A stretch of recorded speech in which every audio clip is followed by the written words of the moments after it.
Hello, my name is Dave Kai Piper and this is Exploring Photography.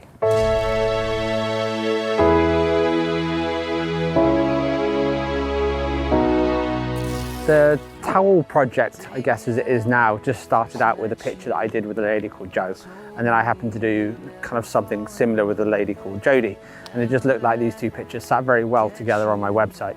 They were very different from everything else. And it just looked like these two pictures needed a third one and then a fourth one, and over time this evolved into what would be the towel project today. The first one, I guess, was I use Pinterest a lot, and I would have put a picture on a mood board by a guy called Mario Testino who's done a towel project, and we just happened to shot all the outfits that we had on that day. We both had some time to kill before the end of the day, so we just did a towel picture up against the wall. And I guess that was the first one, and then we did another picture with a girl called Jodie, and it just kind of all built from there. The Mario Testino's towel project was a project that it looked like many other photographers have done as well. So it's not just him and it's not just me. It seems to be a little bit of a rite of passage for many photographers to go and do. So it's not something that I have come up with in any way, shape or form, but I love I love the restrictions that kind of shooting to a project like this kind of gives you. It gives me a boundary and a border that I like to kind of find images that fit into. But personal projects are really, really good. You should try them.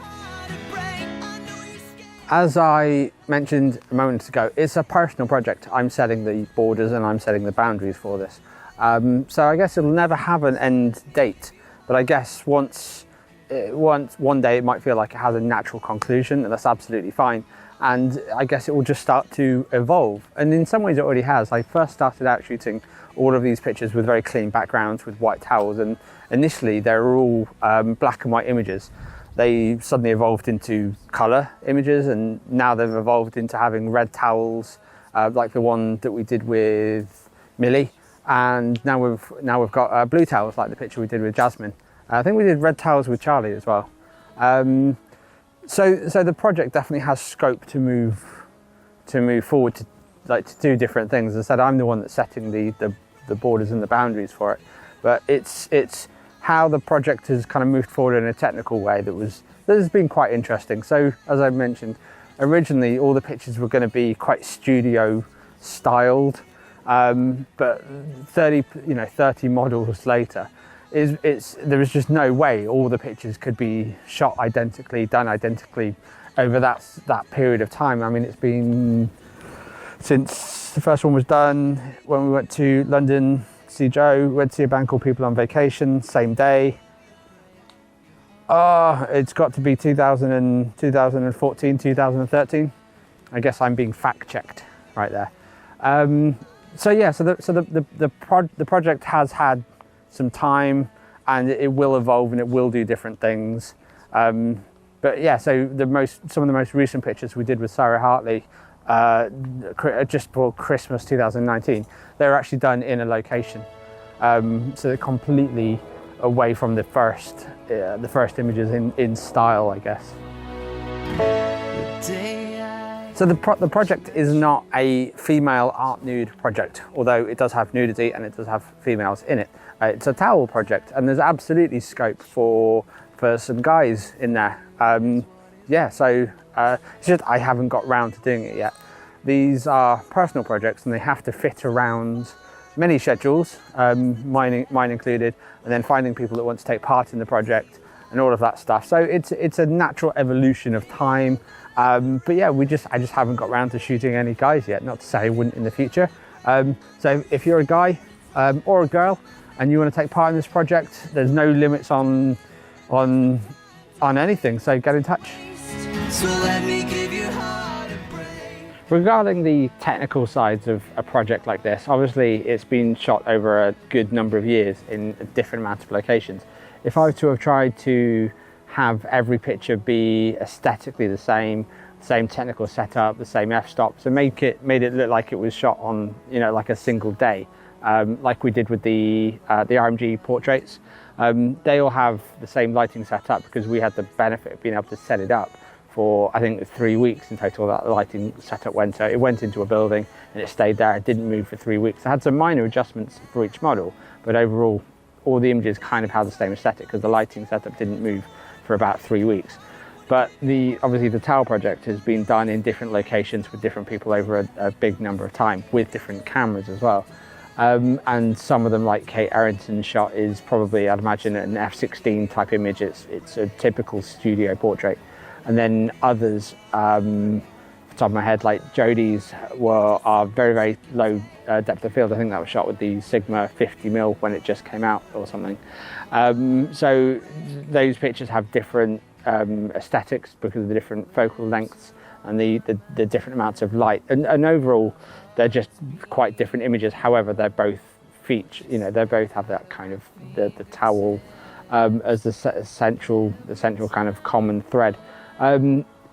Sarah Hartley's, as I mentioned before, was the first one that we did on location, and we're definitely going to do more pictures with the Towel project that have locations featuring in them. So I think the technical aspects are,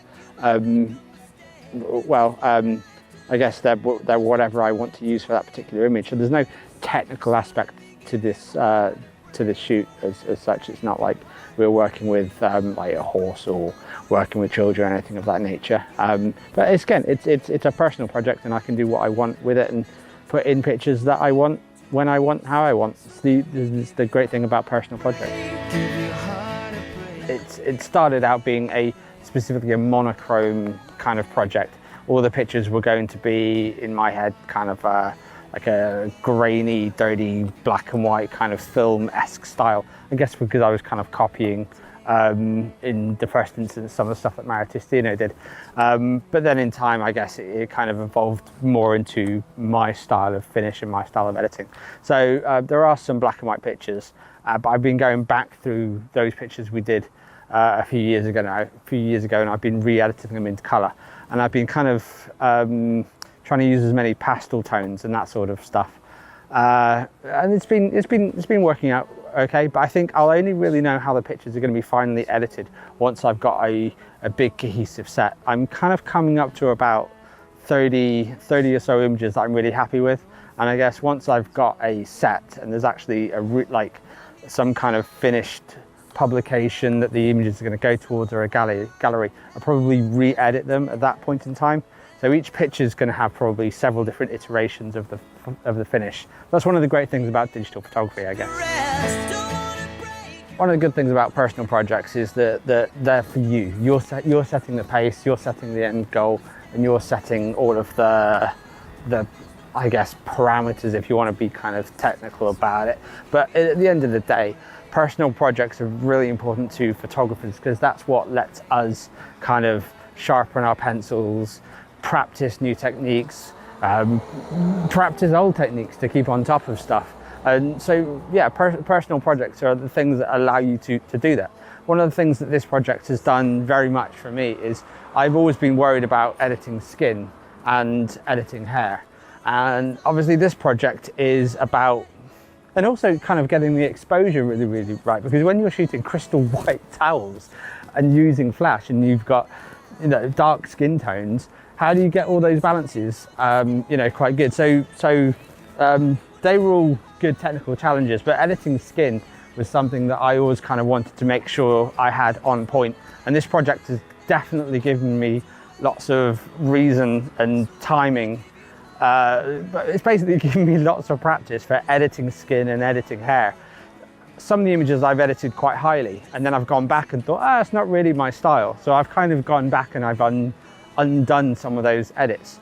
But it's all about practicing, it's all about getting experience, and at the end of the day, as a photographer, you just need to keep shooting. And personal projects allow you to do that. Just because you haven't got a client paying you doesn't mean that you should be, with your feet up watching Netflix. You should be just getting out there and doing stuff, and personal projects give you that space to do so. So I'm going to have to wrap this video up on my own because we've found the alcohol section of Tesco's, and now Steph's gone off to find stuff. So if you want to find out more about this project, the Towel project, find the link in the description, or just go to my website, which is www.davekaipiper.com. And thank you very much for checking it out. And I guess this film, this little thing got filmed in the year 2020. As you can see by my stylish mask. All right, cool. Take care. Bye-bye.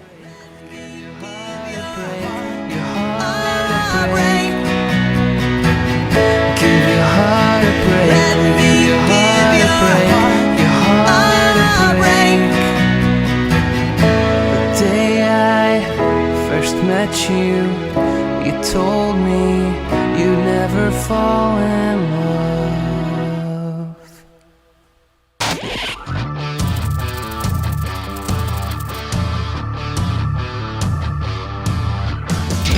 This is our bonus cut of the video. This is Steph choosing her wine. I'm going to take all of them. All of them? Well, all the German. All the German wine. So what have we got? We've got Black Tara, which is lovely. Oh, there's Blue Nun as well, actually. Yeah, you wasn't really a fan of the Blue Nun. But what's your favourite one? My favourite would be this guy, Mr. Hock. Hock's good. Hock's good. Hock's real good. But anyway, so the discussion that we've been having. Hang on, let me turn the camera around. The discussion that we've been having is, are you less of a human being if you drink wine out of a box? Okay. That's what we're. That's not the right way to put it, but it is. Are you a lower class of human if you drink wine out of a box? I just think it's greedy. No, it's not greedy. It's good because then you get all of the wine. Because they do have. We're in Tesco's filming.